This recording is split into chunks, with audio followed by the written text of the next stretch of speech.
You know, as a police officer, I'm compelled to make this video. I've been in law enforcement for 10 years, and I'm speaking to my peers, other fellow officers, people in any kind of law enforcement position. I've seen officers nationwide enforcing tyrannical orders against the people, and I'm hoping it's the minority of officers, but I'm not sure anymore, because every time I turn on the television, every time I look to the internet, I'm seeing people arrested or cited for going to church, for traveling on the roadways, for going surfing, opening their businesses, going to the park with their families, or doing nails out of their own house, using their own house as a place of business, and having undercover agents go there and arrest them and charge them with what? With a crime? I don't know what crime people are committing by doing nails in their own house, but we're seeing this more and more and more, and we need to start looking at ourselves as officers and thinking, is what I'm doing right? Now, I want to remind you that regardless of where you stand on the coronavirus, we don't have the authority to do those things to people just because a mayor or a governor tells you otherwise. I don't care if it's your sergeant or your chief of police. We don't get to violate people's constitutional rights because somebody in our chain of command tells us otherwise. It's not how this country works. Those are de facto arrests. You know, we're violating people's rights and taking money from them, or even worse, arresting them and depriving them of their freedom when they are exercising their constitutional rights. So let's talk about that. Let's read something right here off of the Declaration of Independence. All men are created equal. Among these, we have the right to life, liberty, and the pursuit of happiness. That to secure these rights, governments are instituted among men, deriving their power from the consent of the governed, meaning our power and any government official's power is derived from the people. Okay? We don't hold power over our citizens. It's contradictory to everything that our country stands for. And this is what I'm seeing. First Amendment rights, telling people they can't go to church, freedom of religion. Okay? Telling people they can't protest, freedom of assembly. Fourth Amendment violations, illegal traffic stops to check for papers. What are you, the Gestapo? Is this 1930s Nazi Germany? You don't get to stop people unless you have reasonable suspicion or probable cause that they have committed a crime. And I know people that have personally been stopped saying, we want to see papers showing that you're essential. David 2, copy a phone call. That is not how our job works, okay? What really has been pissing me off lately is the fact that these officers that are going out here and enforcing these tyrannical orders, what they're doing is they're making my job and my safety, or they're putting my job and my safety at risk. Because what you're doing is you're widening the gap between public trust and law enforcement officers. And what that's going to do is it's going to, I mean, look at what's happened to law enforcement in the last 10 years.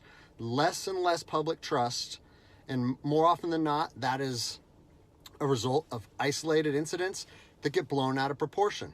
Well, they're not isolated anymore. They're happening every single day. And the thing that I want you guys to realize is that our power that we hold as law enforcement officers is nothing more than a facade. It's a badge and a gun. And people, you don't realize, if you haven't lived in anarchy, if you haven't seen combat, things can be stripped from people in a heartbeat.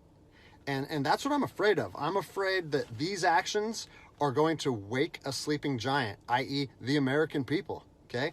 They are going to be put in a position where they won't have their rights trampled anymore.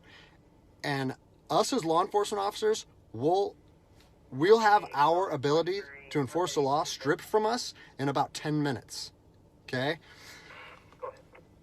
I think what is going to happen if this continues is we're going to see bloodshed in the streets. Okay? I don't want to see bloodshed in the streets on either side of this coin.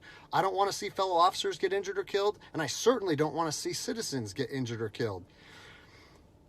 And I promise you, most of you out there doing these tyrannical acts against our citizens, you're not ready for combat. You're not mentally or physically ready for combat in the first place. I promise you, you don't want to go through that, and I hope I never have to go through that again. You don't get to just say, well, I'm doing this because I was told to do so, or I'm following orders, or I need to keep this job. Guess what? I need to keep this job more than anybody. I have 3 young children. I have 2 houses. Like, I have the same sob story that the rest of you guys have.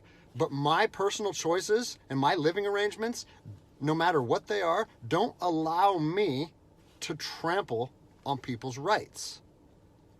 And I don't understand why that concept is so hard for people to understand. Listen, you need to stand up for what's right. You need to, if you're part of a department or an agency that is asking people or asking their officers or their deputies to impose on people's rights and infringe on their freedoms, you need to step up and say, no, that's not me. That's not what I signed up for, and that's going against my oath. And if that costs you your job, so be it. At least you'll be able to look at yourself in the mirror at night. I've already expressed this to my department. And luckily for me, I come from a department that I feel like my chain of command shares my view, but I don't care what department you're part of or what your chain of command thinks. You don't get to trample on people's liberty. And so, as a special operations veteran, I've fought on the streets of Iraq under the U.S. government's guise of freedom. And I'm telling you what, the American people are going to you are going to wake a sleeping giant, and they are going to fight 10 times harder for their freedom on their soil than anything you've ever seen before. And if that's something you're willing to face, then keep trampling on people's rights. But I promise you, the American spirit of defiance is going to rise again, and it's going to be a big problem for our country. So I'll leave you with this, something that I learned as an E-nothing in the Army. No matter what situation you're put in, if you look inside yourself and ask yourself one question, am I doing the right thing? You ask yourself that, you know the answer. And no amount of money or no order or law or anything should be able to make you go against doing the right thing. So I'm imploring officers to look inside themselves and ask themselves, is this what I want to be doing to my citizens? And I think the answer is clear. And if we all stand up together, guess what? It'll be a non-issue, no factor, because people and law enforcement will be united like we should be.